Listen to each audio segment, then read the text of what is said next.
माफियांना पाठीशी घालणाऱ्या सरकारचा उडता महाराष्ट्र करणाऱ्या सरकारचा विरोधक प्रचंड आक्रमक झालेले आहेत आणि आपण बघतोय विधान भवनाबाहेर आंदोलनाला पुन्हा एकदा सुरुवात झालेली आहे आणि विधान भवनाच्या पायऱ्यांवरती विरोधक हे आंदोलन करतायत। उडता पंजाब प्रमाणे महाराष्ट्राची अवस्था आता उडता महाराष्ट्र झालेला आहे अशी टीकाच विजय वडेट्टीवार यांनी केली आहे।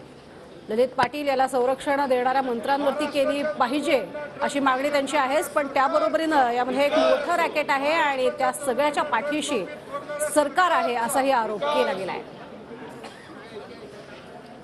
ड्रग्सने तरुणाई उद्ध्वस्त करणाऱ्या सरकारचा धिक्कार असो, ड्रग्सने तरुणाई उद्ध्वस्त करणाऱ्या सरकारचा धिक्कार असो, ड्रग्स माफियांना पाठीशी घालणाऱ्या आणि या संदर्भात अधिक माहिती घेणार आहोत। गजानन उंबाटे आमचे प्रतिनिधी सध्या आपल्या सोबत आहेत। गजानन, गंभीर स्वरूपाचे आरोप जे आहेत ते विरोधक करतायत आणि पुन्हा एकदा आक्रमक झालेले पाहायला मिळत आहेत।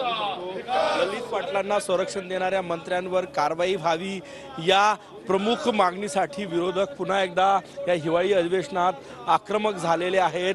आता विरोधी पक्षनेते विजय वडेट्टीवार यांच्या नेतृत्वात हे संपूर्ण आंदोलन जे आहे ते या ठिकाणी होत आहेत। उमादासजी दानवे या ठिकाणी उपस्थित आहेत आणि फलक आपण बघा, उडता पंजाब नंतर उडता महाराष्ट्र अशा प्रकारचे फलक हातामध्ये घेऊन हे आंदोलन जे आहे ते या ठिकाणी केलं जातं आहे, आक्रमक आहे।